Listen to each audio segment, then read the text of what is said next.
Hey, and we are live. Hello, a warm welcome to each and everyone. My name is Phil, and this is the Let Us Talk It Zipinar. So, if you're wondering, the name is different. It is still a webinar, but we call it Zipinar as we try to zip in two topics in one session. So, that's to maximize the information we share and also minimizes the time consumed for those who will attend and will be watching the recorded session later on in our channels on Facebook, YouTube, and LinkedIn. This is an initiative by Cogent Integrated Business Solutions, which is an IT company in by nature, and they are based in Detroit, Michigan. And their goal is to give back to the community, and the best way to do it is to give back through knowledge sharing and make it for free.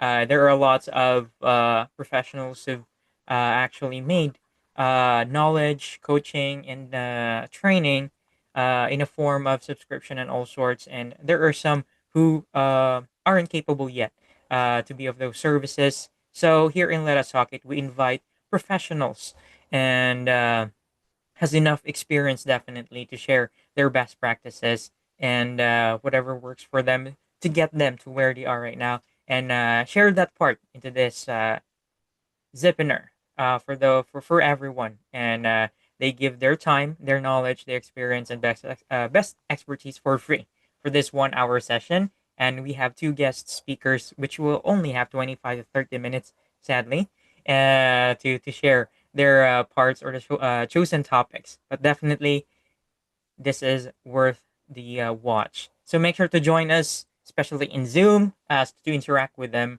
or you can just watch on YouTube and Facebook and put in your questions in the chat to interact with our speakers.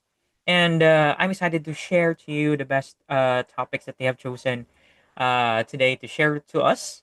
And the first topic is about AI and culture shift.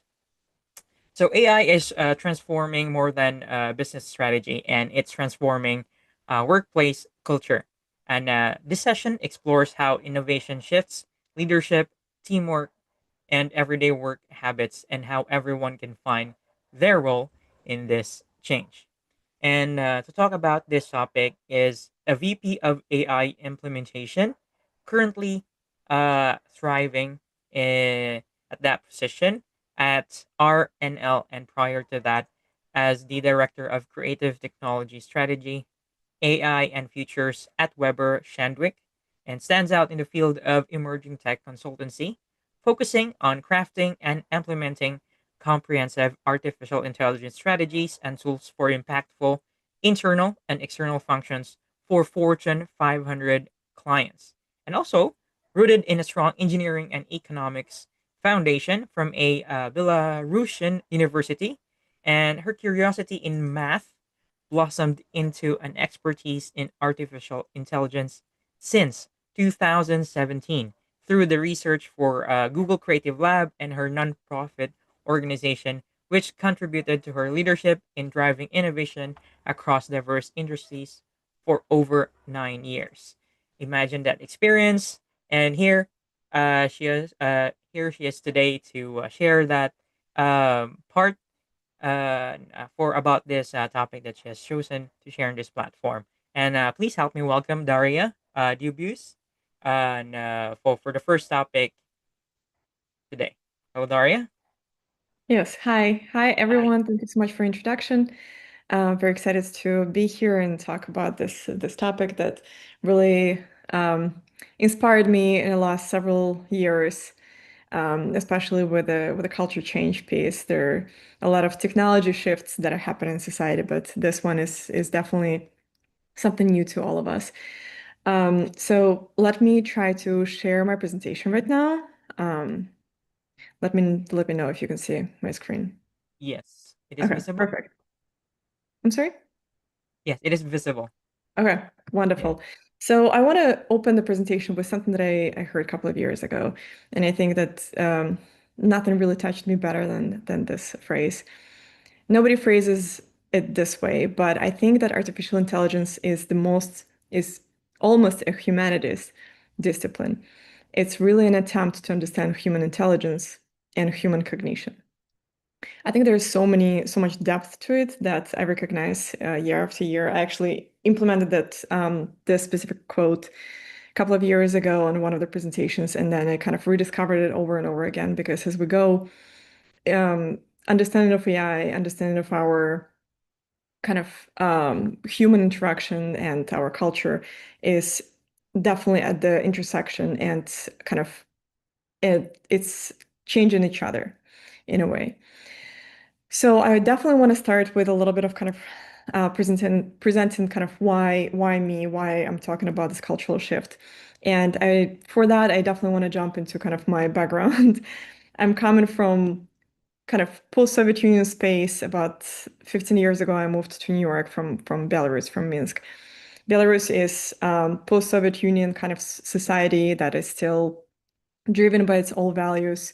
There's definitely very much a communal kind of approach to society, a lot of support, kind of complete and work together, right? This kind of meaning of community stronger than one single person. And coming to New York, it's definitely very different, first of all, cultural piece, but at the same time, I did start realizing that the power of being in this new space is not didn't only shock me by its culture, but most of it actually by that effect of innovation and progress on communication and culture, right? Because definitely the progress level of those two places were completely different.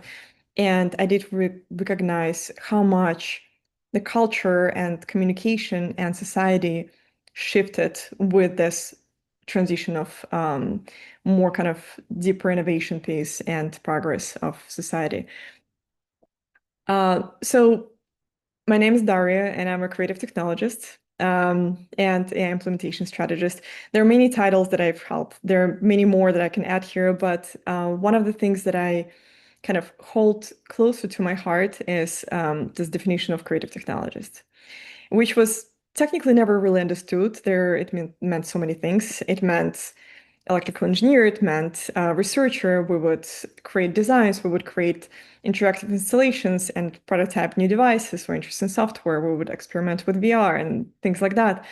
And on the right side, you can actually see some of the works that studio I've done. My first studio that I was a part of, Brooklyn Research.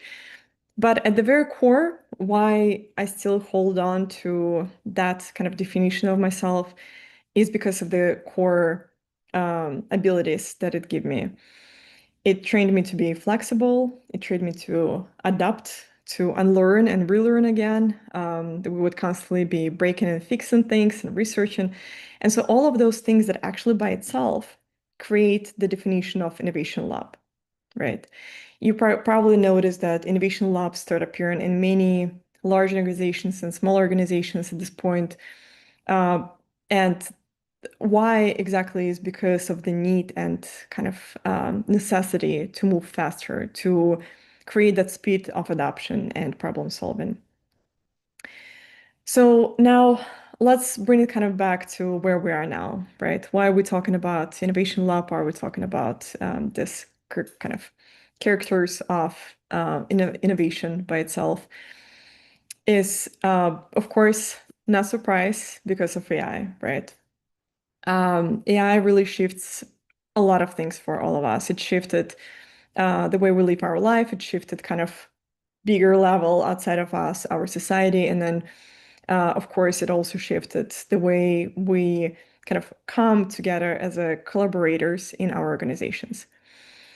So let's take it first to kind of our personal level, things that are shifting kind of in our lives, right? We probably already many of us already seen AI podcast by Notebook LM. We already saw AI robot toys that interact with kids. There are AI laundry machines. There are AI in the fridge. There's AI in AI lawnmowers.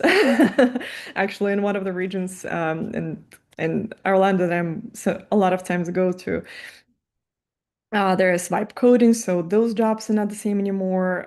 CEOs create their AI generated avatars to present to entire company, their AI influencers. So all together, all the scope, you can imagine how much it's not new to us anymore. It's already part of our life, but a couple of years ago it wasn't, right? Our culture shifts by itself. And together with that, of course, there are certain effects that come with this change. And so those effects are change of language, right? Change of some Eastern cultures get a little bit more westernized because a lot of AI tools are trained on Western data or translated from English because of the data source. And of course, there are more right now models appearing, but those effects of AI therapists, there are now roughly 57 of all web-based text has been AI generated or translated through AI algorithms. That's kind of a little bit crazy statistic. One that I recently added actually just yesterday is 65% of Google queries now result in zero clicks, meaning that people just search for kind of the first appearing information in AI overview. For some websites it's more, or some industries it's more, for some it's less. Um, so there is a lot of things happening definitely within our culture, and this is kind of a very interesting shot of where we see it that didn't wasn't quite there a couple of years ago. There were other changes, of course, though appearing. Um, and this is sort of like a slide that I'm constantly changing because very similar slide I was presenting again a couple of years ago. But now, kind of looking at our society, right? Let's bring it to organizations. Uh, it's definitely reasonable to say that what's happening outside of our work is also coming into our workspace as well. So let's remember how AI changes start happening with our organizations. First, kind of changes started happening actually within the companies. Employees started experimenting with AI tools. They started kind of bringing them into their workspace. Some of the sort of centers of excellence started bringing that into their work. And management had to sort of catch up with that excitement, right? So there were bottom up kind of those pilots that start coming from employee level up to the management, right? Management started realizing there needs to be governance in place, how to work with these tools, what are the risk kind of management tactics needs to be placed into their organizational logics. And then, of course, kind of figuring out that shared spaces and reorganization, kind of creating more lean teams because there are more things that now people can do with AI tools. So technically by itself, as you can imagine, organizations are not going to be the same as we know them, because instead of having large teams working on the project, now we actually need probably less people to work on the same project because we do have already AI tools by our side. We have AI automation, we have kind of that really big intelligence by our side, really helping and supporting us as an army of people, right? So now technically reorg is already happening, things already shifting. And so the interesting kind of behavior, what started happening is that even though it started from within, from people, now it's sort of the change that start happening from up top as a reaction to those AI changes and adoptions. So diving just a little bit deeper into kind of understanding what organizations are going through, right? You can imagine all these changes, all this, of course, competition in the market as well, what are other organizations are doing, how to harness that either um, either quality of work or efficiency of work that AI provides, or maybe even kind of discover something new, some new potentials. And usually, traditionally, organizations come to some sort of solution as a tool. Of course, there can be multiple tools within organization, and organization acquires so many tools that actually a lot of them are not used. This conversation's been held with multiple organizations that you can see here in the bottom that I've been a part of. And it's a very interesting space where, first of all, of course, we have all other duties as employees, but then at the same time, there are new and new tools that start appearing that we feel like we might need to learn. But in reality, there is a lonely island for what a IT kind of field calls it, or dark closet, or shelfware. There are multiple words for it. But there are a lot of tools that are getting created, tried to be implemented, and companies actually spend a lot of money on these new innovative tools that just never get adopted.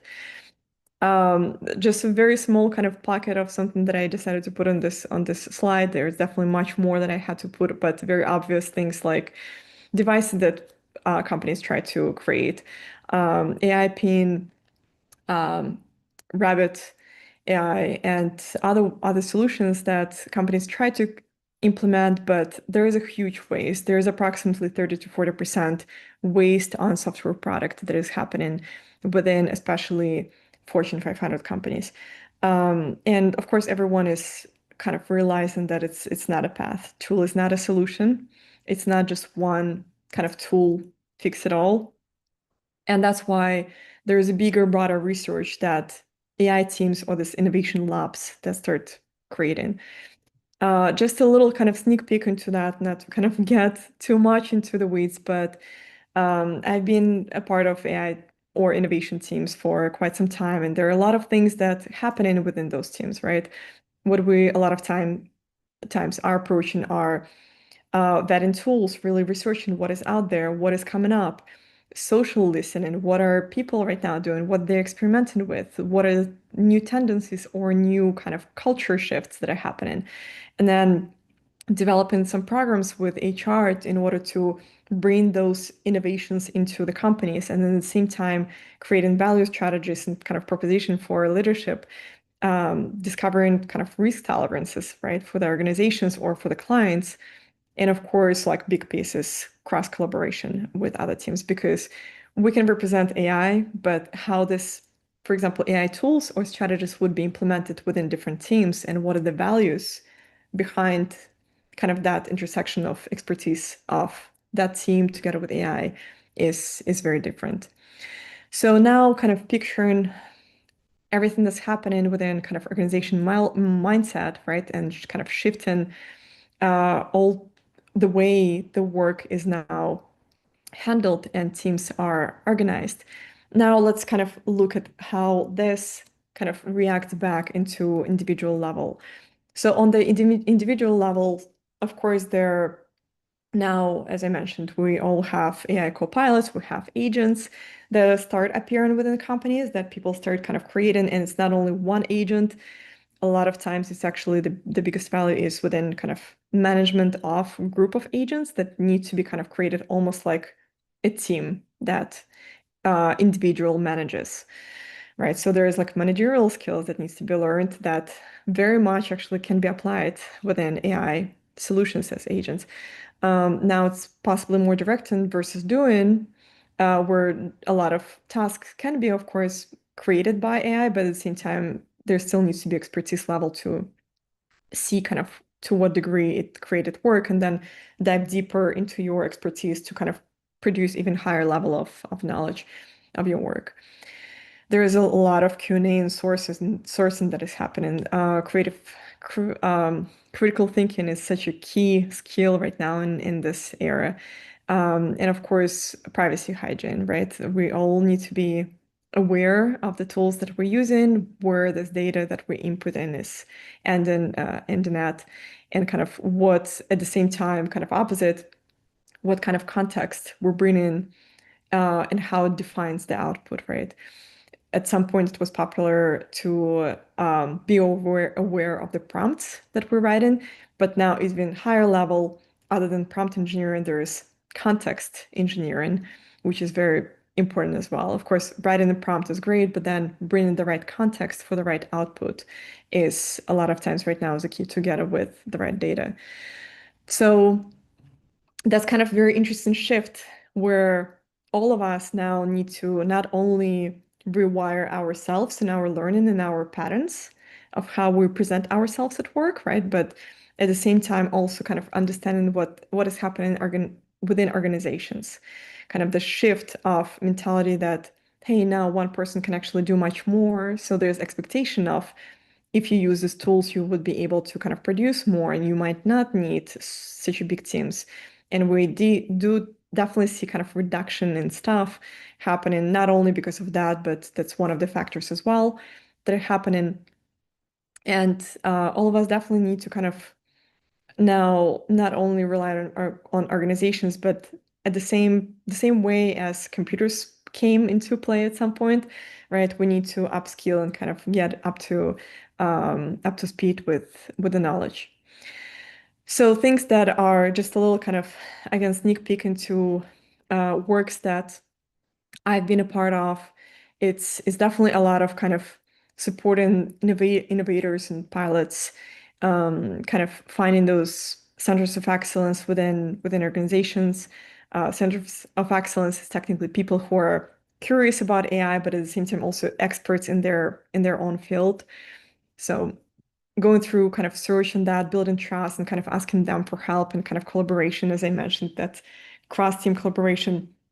A lot of times things that kind of also work is, and I think it's not only in my work with organizations, but also even for myself and for kind of other people individually, is different strategies of, for example, traveling back in time, right? And recognizing that this sort of like transformations already happened in the past, right? So this is just another cycle. It's quite strong cycle, right? But it's the same way as when computers came in play, right? That was a shock to a lot of people. But at the same time, another side of strategy can be opposite, right? You can think about the future. Hey, what is the craziest possible future that can be, right? A lot of people might install brain chips and they will be connected in the network with each other and not they will not even need to speak, right? They might just like send kind of messages to each other just like that and kind of operate certain machines with their thoughts. And of course, like privacy and such becomes even bigger point there because it's literally can be biohacking, but in another way of saying kind of cyber attacks on your human being. So thinking about that craziest future, right, brings us back into today thinking, hey, this is not like crazy enough. And this is doable and this is reasonable. Everything that's happening is just sort of moving in a certain direction. Of course, thinking about AI as not just something as big, right, that helps. As with any process, we need to break it into steps and thinking about that like low-hanging fruit, not only for organization, but individually, kind of what that small thing that I can implement within my routine that can make a difference for us, for myself, for my kind of daily work or daily even personal routine. That helps a lot as a first step because I understand there are so many things constantly appearing and shocking, and that a lot of people, including myself, actually constantly feel like we're behind on everything that's happening just because innovation is progressing so fast right now. Kind of we're in this specific era, but focusing on one thing to implement as low-hanging fruit always helps to kind of build a momentum. Definitely provide for yourself the safe space, understanding that it's not just you, everyone feels behind. Huge organizations fall behind. Right now, that's exactly what's happening.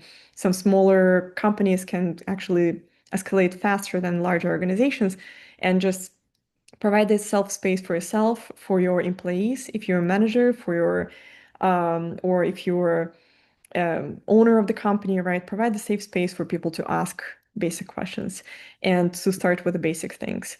There needs to be a start, and a lot of times that's the most painful point. So definitely kind of give yourself a break and really start thinking kind of with a smaller approach, smaller steps with basics. Try to push the boundaries and very kind of break your fear by this like first step. So I really hope that this was useful and because there's definitely very large shift that happens back and forth kind of between organization and individual level and opposite from individual level. There are a lot of push that happening kind of towards organizational level by itself. So this is it for me. Definitely would love to hear if there are any questions. All right. What that is a really uh wonderful topic, especially with like organizations or like companies, like small companies, right? That are just that they have quite of like they have retained their employees for a long time ago and quite aged right now, and then they're trying to keep up with this innovations and the changes. So it's kind of hard. It would cost the company because they'll produce training, right? Like they'll have to involve other parties in order to have their employees catch up. So that's Yeah. gonna be making a great difference. So thank you so much for bringing up this topic to this platform, and this would help, and also this would ignite additional ideas to others as well. This is Mhm. really a great help. And yeah, we have Andy Moffat. Really appreciated the presentation. Very clear and insightful. Thanks for sharing. So we are inviting questions from our attendees. If you have any, just put it on chat. We'll read it to our guest. And so far, we don't have any questions on online platforms. If in case anyone has missed this wonderful topic, this is a recorded session. We will be uploading this on our YouTube, Facebook, and LinkedIn channels. So you can watch it later and you can even put in your questions. Though they're Mhm. late, we'll be able to send it to our guests so they can Yeah. respond and we'll respond you through chat.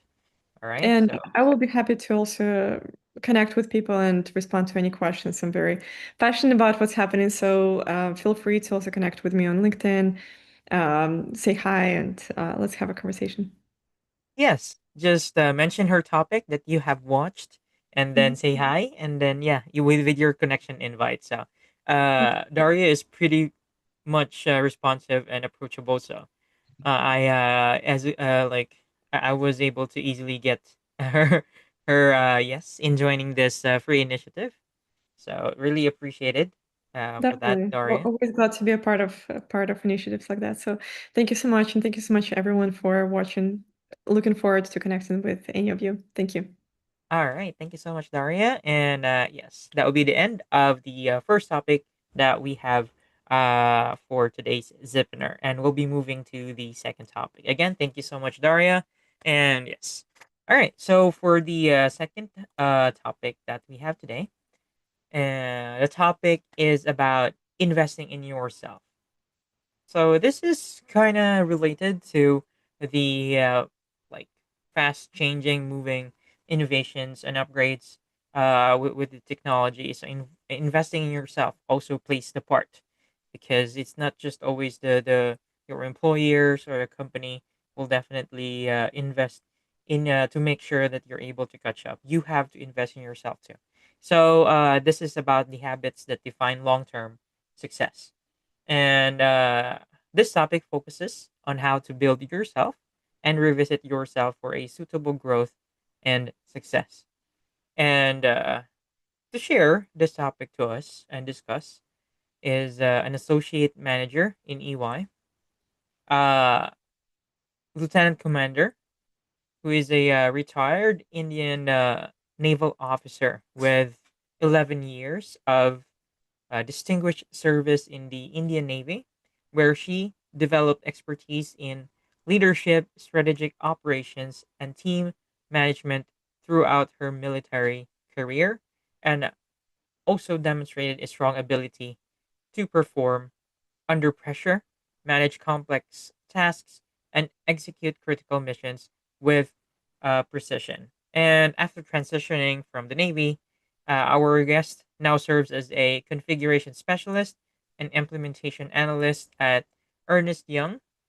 And in this role, she specializes in configuring and implementing Apex analytics software solutions, helping organizations optimize their operations and drive data driven decision making. And her technical expertise, combined with her problem solving mindset and disciplined approach, allows her to effectively bridge the gap between technology and business needs. So, please help me welcome Lieutenant Commander Nitika Rai for the second topic that we have for today. Hello, Nitika? Hi, can you hear me?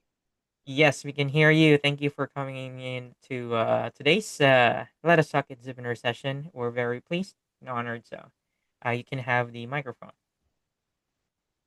No, I've got so thank you everyone for having me here.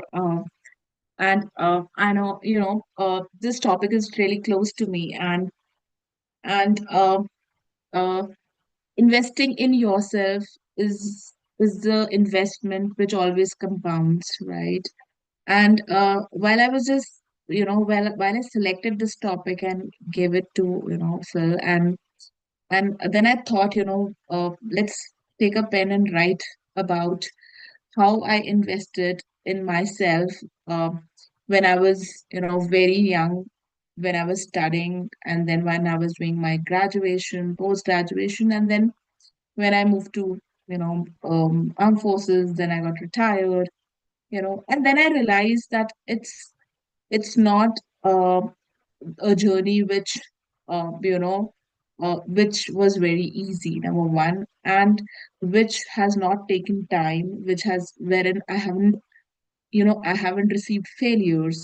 And I understand, when I was growing in life, there were more failures than successes. And now I'm here, and that's because of the resilience. So that I'll come later. But when I was studying some books, and I could relate that, the Warren Buffett, right? He said in one of his books, he said that the best investment can neither be in real estate or anywhere, right? It is the investment which you do in yourself, right? And what he did, right? He invested in his speaking skills, in his public speaking skills, and and you can see where he is now, right?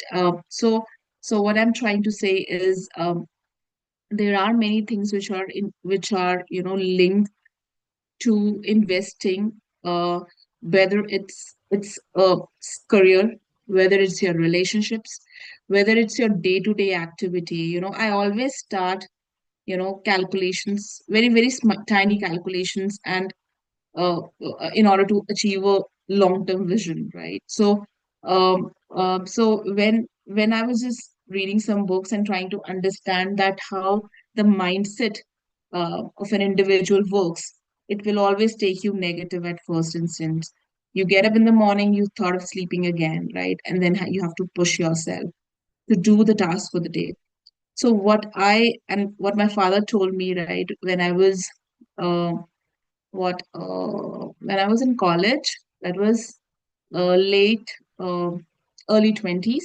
That time he used to tell me every day you need to do something different, right? Be it anything, get up and read a newspaper, take up anything which is you have not done before. So if you read one page of newspaper which has a new content every day, right? That's one thing which you are doing, which you are investing in, right? And personally, I say that reading is such a good habit, which will always, in future also, which will always make you, so open-minded, make you understand how to take on the pressures, irrespective of, because it requires a lot of patience. Nowadays I could see, people are more into, technology, right? Which is good. Again, in our phones, in our social medias, again, there are content wherein we can read. It doesn't mean that you need to carry a hard copy. It just that it means that, you just go ahead and read. So that was one habit which I inculcated when I was very young. And then there are 4 5 habits which I'll just list it upon here to the viewers. The first and foremost is, practice telling yourself that you can do it, right? And uh, it's a matter of time and space. Um, and just take a journal and jot it down. What are your plans? What is your plan B? I always have, plan B in place. If plan A doesn't work, it shouldn't happen that you have nothing to do in life, right? You should always have plan B. And believe you me, that presently also, I always have plan B. I'm doing my studies, I'm doing my doctorate, and I have in mind what I'm going to do next in coming 5 years or 10 years. Not sure where I would be, but I know that I have something with me that, I can leverage it in future. So when you have a futuristic approach, when you and when you have a instinct of continuously learning, right? And the curiosity, right? And these two things, the instinct and the curiosity of continuously learning and skilling yourself in any form, right? Be it courses, be it networking, right? Be it reading a book, be it talking to a stranger, be it v- viewing. and understanding what other persons are doing. We learn from two things. Either we learn from our own experience or from the experience of others, right? So so again, I'm trying to tell the team here that the curiosity and the interest will make you achieve more success in the longer run. The shorter successes are sprints away, but the longer successes need to be made if you are doing work every day, which is something different, or pushing yourself every day. So um, so again, I have certain listed, 5 habits which I want to bring in here. Number one is, continuously learning, be it online, be it books, and again, delayed gratification, which I was just reading about, which says that anything which is delayed, right, have something good store for you, right? You're trying, you're failing, you're failing. Again, you're trying, you're failing. If you're not trying, then you're failing more. I must tell you. So please keep on trying, right? If this will not work, then this would work, right? So when I was doing my MBA, I was not getting selected in the corporate. There was a placement happening in my college, and I wasn't getting selected. All my friends were getting selected that time, and then somehow there was an advertisement in newspaper about Indian Navy, and I applied through it, and I got shortlisted. Then the interview happened, and out of 300, 8 ladies got selected. So that was way back in 2010. So what I'm trying to say is, whatever is happening in life is happening for good, until and unless you're investing in yourself, right? So that's very important. And any hobby you pick up, you love reading, do that. You love doing exercise, do that. You love doing singing, do that. You love watching TV, do that. But that has to have certain agenda associated with it, right? Uh, I know that down the line, after 5 years, my focus is very clear, that I will achieve A, but my vision should say that in order to achieve A, you need to do B, C, D, E, F, right? For that BCDF, you should be very, very clear. I'm not saying you do too much of studies or too much of, you always try to divide a day in a form that it's balanced, right? Give time to your take a break, go for a walk, watch movie, go with the friends, but at the same time your focus should be very clear. The way we brush our teeth, the way should be our focus, right? Every day we have to do that thing for that many hours, right? And if that is done in yourself, you will feel gratitude every day, right? You feel that you have done something, yeah, in a day. And when you go out without calling it out, you'll feel elevated. And that feeling is actually it's a day feeling, because you have done and you have achieved the goal for that day. So and when you do it continuously, it becomes a habit. I was reading a book wherein uh, Robin Sharma's book, which says anything you do for 21 days becomes a habit, right? If you try to wake up at 5:30 every day, he says that if you do it continuously for 21 days, it becomes a habit. So try doing something different in life. That's one. Second is exercise, right? Exercise is very important because your health is again very important. Have a good sleep, eat well, right? And do some kind of an exercise, whether it's walk, whether it's yoga, whether it's any game or any sport, or whether it's playing with your child, right?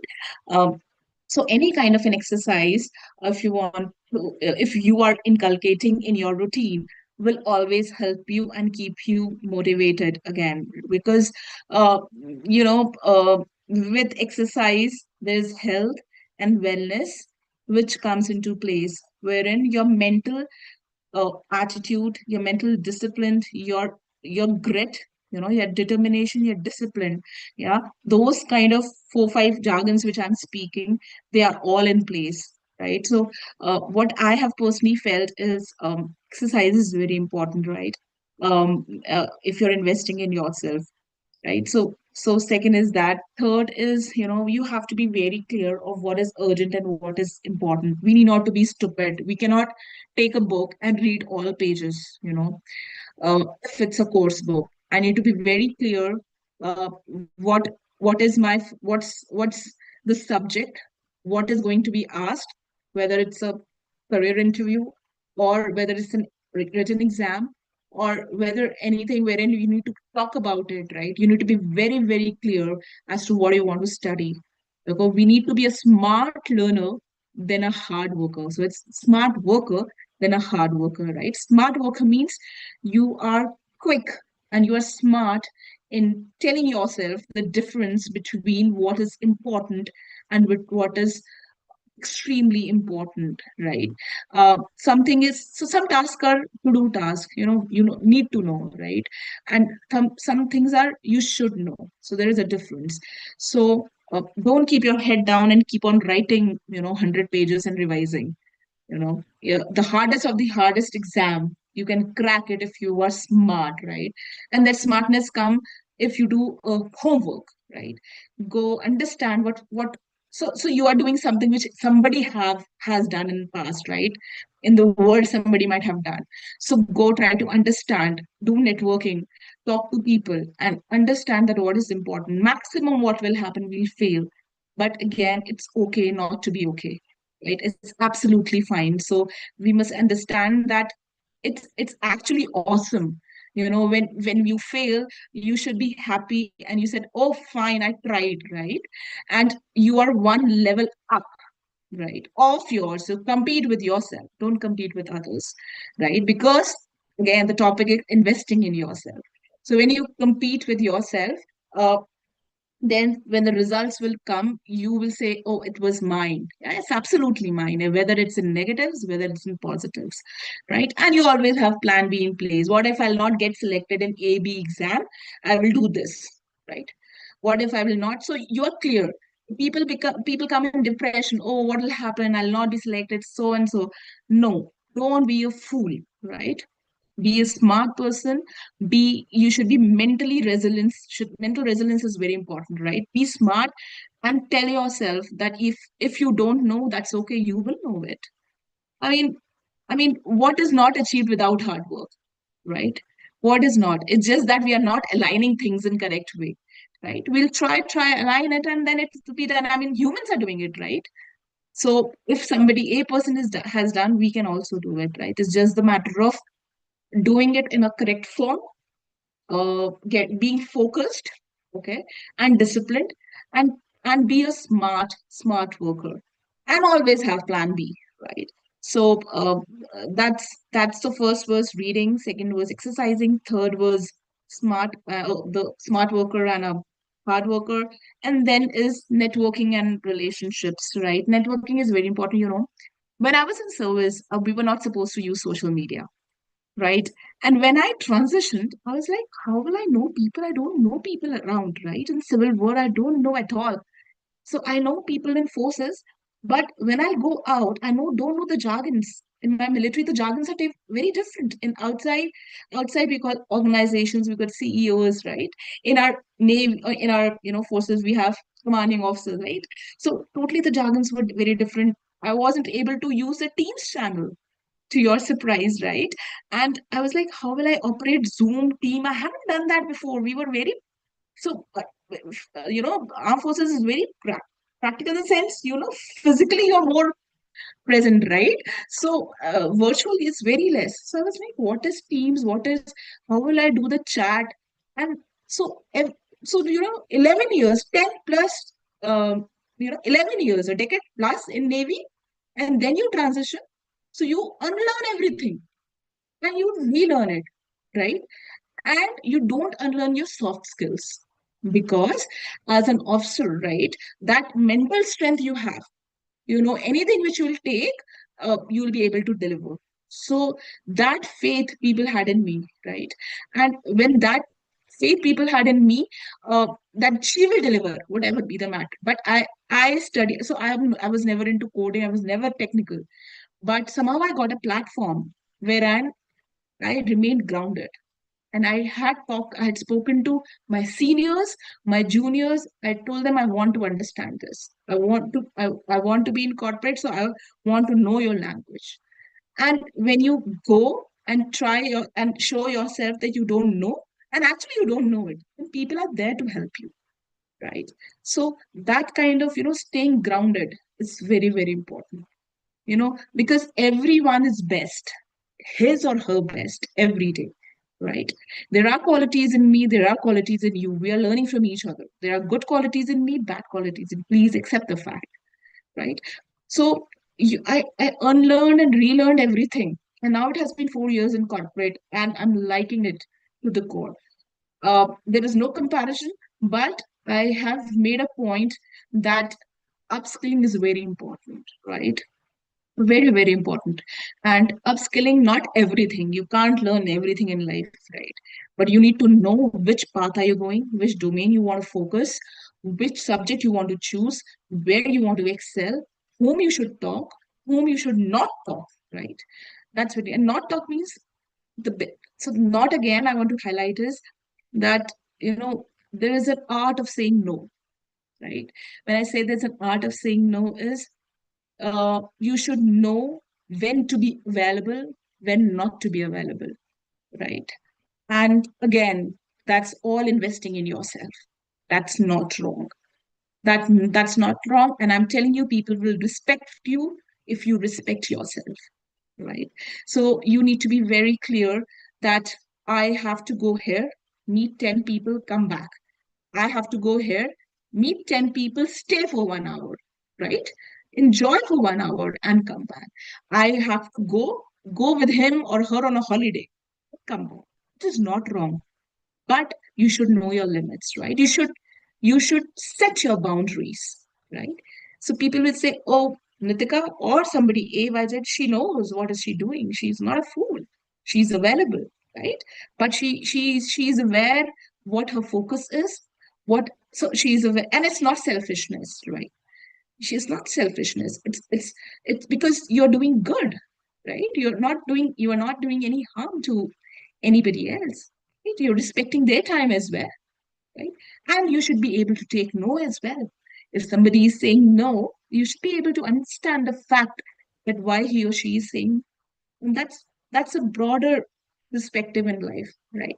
So again, I want to reiterate um, is you should have a kind of a resilience in yourself, and you should have a kind of understanding power. Always reflect before reaction. Don't react. Try to respond. Take a step back. Somebody is talking to you, try to understand what his or her background is.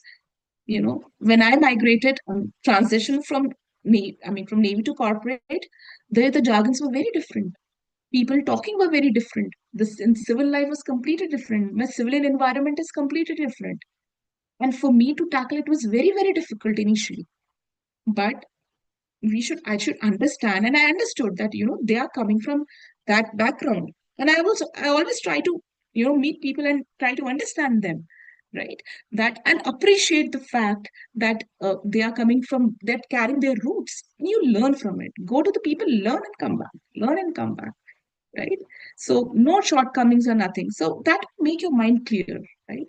And then you invest those good qualities in yourself. That's how you build yourself up, right?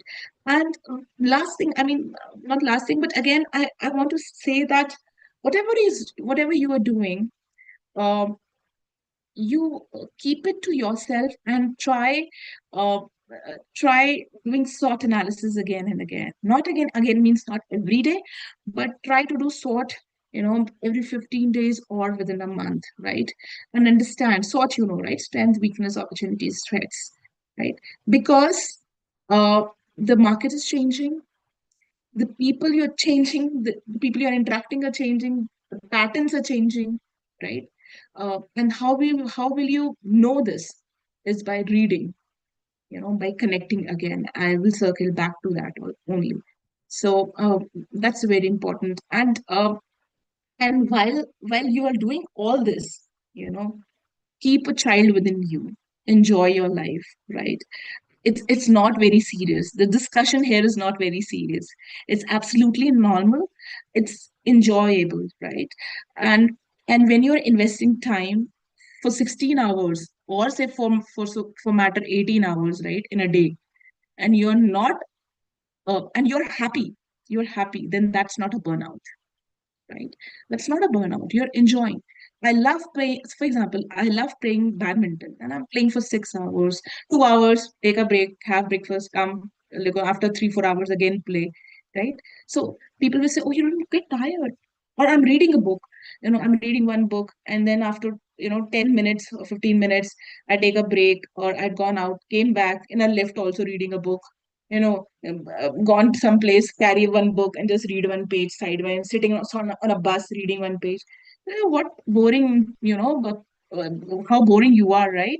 But you're enjoying it. It's not a burnout for you. So when you enjoy doing things, and when you invest in doing those things, right, they become your hobby. So that's not an hard work, that you're enjoying it, right? And then it becomes your hobby. So I ran 10 kilometers today, for example. Tomorrow I'm running 5. Day after 21 or 18, for example, an alternative, whatever. But I'm enjoying doing it, right? So do what you enjoy. And if you have to achieve it, then make sure that you do things which you enjoy in a day, right? So I hope the team got it. So again, the takeaways are, I have how many 7 minutes, um, but I'll just finish off in 2 minutes. Takeaway is that it's okay not to be okay. You're perfectly fine. Okay, you need not to prove to anyone, right? You need to prove it to yourself. You know, and please read, right? Reading is very important. Do your own do your own SWOT analysis, right? Talk to people, tell people to tell you give you the critical, the negative in the sense, the comments wherein you have to improve on, right? Meet people, meet your close and tell him or her, oh, what do you think? What am I doing wrong? Right? People will praise you at all times. Yeah? Yeah, the closest of you, be it your mother, be it your father, be it your sister, be it your husband, wife, right?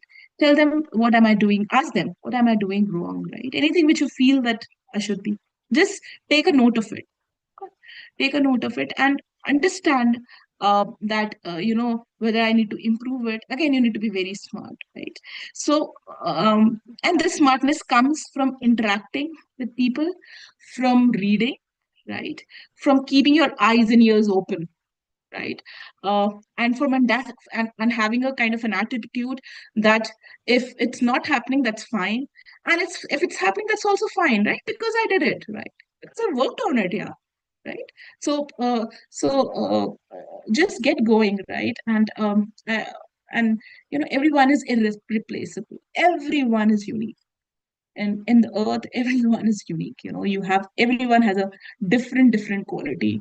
You have so much to learn, so much to explore. It's just that you need to get going, right? uh I think I'm done. Thank you for listening. All right, thank you so much. Like everything was really spot on, Nitika. Thank you so much. And I think there's quite a few who needed to hear those things that you have shared. And yes, it's a great reminder, definitely, and especially for those who got used to be like people pleasers. So you need to start investing in yourself, because that is what matters most. And I have here from Ashish. So, what's the best way to manage leaders who place heavy pressure on their teams, particularly when they have a strong sense of self importance? So, in situations like this, is leaving the team or organization really the best option, or are there better ways to handle it? Yeah, good question, Ashish. So I think every problem has a solution, right? Every problem. There's not no problem which does not have a solution. You know, and we should understand. And everybody has a scale to handle a pressure, right? Suppose somebody shouted at me. I will be like, oh my God, I'm not working. He shouted at me, right? And the other thing is ignore and get going. Start doing work, ignore it, right? Try ignoring it, right? And and understand what is he going through. Why is he putting pressure? Is he under pressure, right? So you just and there are very less instances, right, wherein your boss will shout and you will smile. You say, okay, fine, I'll do it, right? I'll get back to you. And the other person will be surprised. That's the kind of wisdom you should have, right? And what he wants, please understand, and the first thing what I have learned, right? Talk to the person. Even if he's not doing good for you, go ahead and talk, right? Talking is very important. Understand the fact, why is he doing, right? If it's actually bothering you, it has been, generally we leave the team or something when it is happening persistently. One time, that's not a pressure. Pressure is, like 2 years under same boss, grueling sessions every day. You are the person who is being, targeted. Right? That is the pressure. And then you understand, you do counseling, right? And now the organizations have so many teams wherein you can talk about this, an open door policy. Right? Now we are in an era of social media. Everybody is very, very careful, right? So once you understand, I wanted to know the pressure. This is not the pressure wherein the boss is making a pressure on you, and that's his job. Yeah, if you're a boss, get the task done, you will have to make a pressure, right, in your team. That's his job, right? And go and stand on his shoes, right? In the sense, understand what is he going through. Maybe he is good on the other side, right? So I always go positive, right? And after 5 years, I must tell you, Ashish, if you're listening, after 5 years, you will laugh it out. This was the pressure. There are so many things in life, right? People are not able to earn. People are not able to feed their family. That's the pressure. They're sitting begging. That's the pressure. They're not having the roof. That's the pressure. And those are the people who are smiling. Those are the people who are not having depressions, right? Those are the people who are doing hard work for everyday earning and getting money for their child, right? Because the focus is very clear. Getting up, driving bus or something, taking the money and coming back, right? And right now you have so many avenues. You're not feeling well, you're not feeling good. Change it, yeah. Who is holding you, right?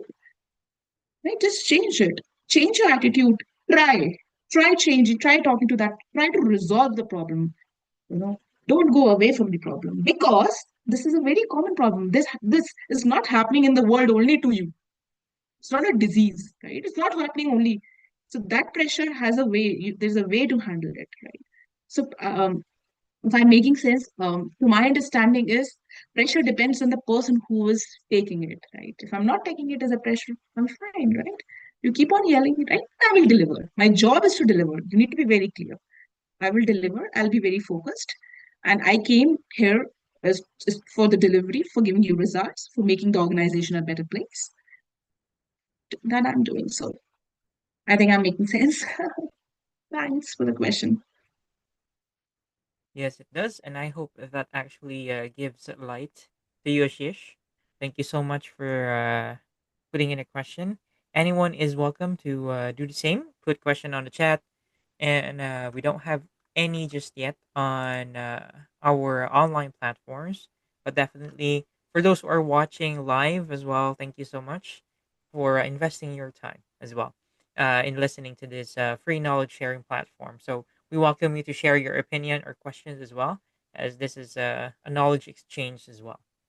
All right, and for those who wanted to connect with our guest speakers, just put in their name on LinkedIn search, and definitely you can send your connection invite. And they are very accommodating. They'll respond to you and respond to your connection invite. So make sure to get in touch with them and learn more about their expertise. Okay. Anything else? Let's see. Priyanka, great advice. Nitika, thank you. All right. Thank you. Okay. I think that concludes today's webinar. I'd like to encourage Nitika if you have anything to promote, like upcoming in the future, what you're currently working on or writing right now. If you're starting a book or you're starting a channel. So what do we have? So, um, I got certain articles published in newspapers recently, the Daily Pioneer, Mm-hmm, and when I was very small, the Times, right? I'm writing for News Analytics Journal as well onto the current topics. mm-hmm. Um, and I always, love to go ahead and talk onto this topic. I was just seeing time, but I can talk in length and breadth because I kind of love this. Um, uh, I do plan to write a book, but uh, I have 20 to 25 poems written in my diary. I'm planning to publish it somewhere in near future. I don't know when. See. Let's see. All right, no problem. So we'll make sure you connect with Nitika on LinkedIn so you can get Absolutely. No. updated. Yeah. So you can get Sure, updated on sure, sure. whatever whatever is Ah, happening. no, So just let us absolutely. know. Starts. All Yeah. right. So think we can close the webinar today. And Atika and Daria, thank you so much for being our guest speakers for the session. And definitely, we be able to schedule a different session in another time with different topics as well that you'd love to share or love sharing to anyone. And yeah, we really appreciate the gesture of you joining this initiative, though it consumes your time because we understand time's gold, but definitely you're willing to share it to everyone from any part of the world. All right, so this is the initiative of Let Us Talk It. If you want to be a guest speaker, you can let us know. You can even reach out to us on comments in our like recorded sessions. Please do so. Just type in your name or your LinkedIn, and we will reach out to you and yeah, schedule a guest speaking for you. All right, so just do let us know. All right, and again, this is Phil from Let Us Talk It Zipinar. In behalf of Cogent and Let Us Talk It team, thank you so much, everyone, for those who attended, for to our guest speakers, and for those who will be watching the recorded session later. Hope you get great insights and continue learning. Thank you so much, and keep safe, everybody. This is the end of today's webinar. Take care, everyone, and goodbye for now.